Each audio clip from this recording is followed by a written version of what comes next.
Hi all everyone and welcome to my video. So let me start on by wishing you a very happy new year. Have a joyous, prosperous new year ahead. And I would like to remind you by saying is that self-discipline is the greatest form of self-love.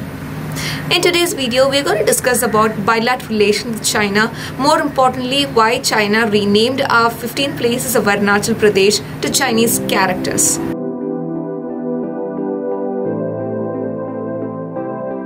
So this aspect comes under your GS paper 2, which is International Relations, India's neighbors, foreign policies affecting India's interest.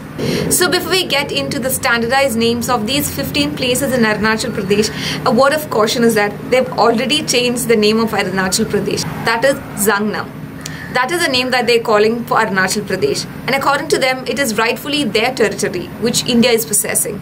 So the standardization is in accordance with regulations on geographical names issued by State Council of China's cabinet. So among the official names of 15 places in Arunachal Pradesh or Zangnam, 8 of them are residential areas, 4 are mountains, 2 are rivers and 1 is a mountain pass. So this is actually the second time where they are renaming our Indian territories and Indian places in Chinese characters.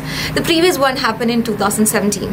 Where 6 places in Arunachal Pradesh were renamed by them. So why this tug of war for Arunachal Pradesh between China and India? So let's rewind and get to know more about the history. So when the new People's Republic of China was formed in February 1912, that is after the abdication of the Qing Emperor, the Tibetans asserted their independence and they forced the Chinese troops based in Lhasa to return to the mainland via India. A year later, Tibet declared independence from China. And in order to ensure that the unrest of China does not pass on or spread to India, what the Britishers did was essentially assert their boundaries, ruling the British convened a tripartite meeting at Shimla with Tibet and Chinese delegates to define the border. The meeting gave China suzerainty over most of the parts of Tibet. And the boundary defined in this treaty was later known as McMahon Line.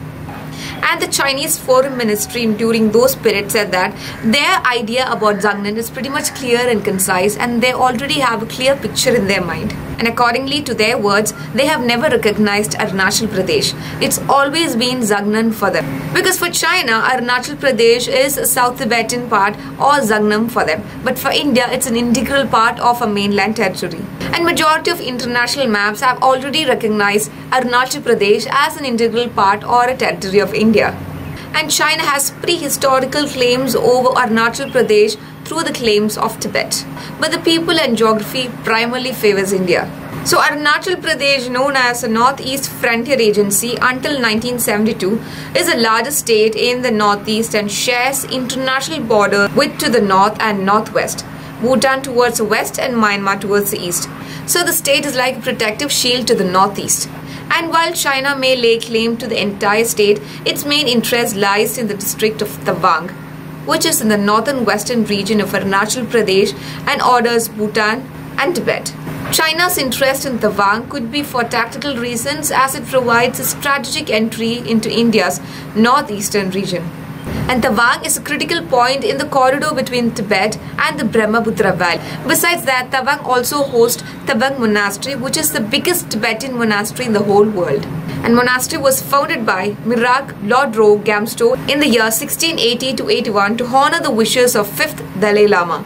So China is to claim that this is the biggest evidence to claim that this place, that is Arunachal Pradesh, belonged to the southern part of Tibet because monastery is a very physical evidence that we all can see. They cite the historical ties between Tawang Monastery and Lhasa Monastery in Tibet to support their claim over Arunachal Pradesh.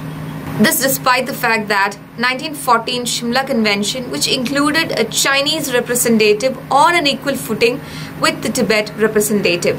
This gave birth to McMahon Line, separating Tibet from India in the eastern sector.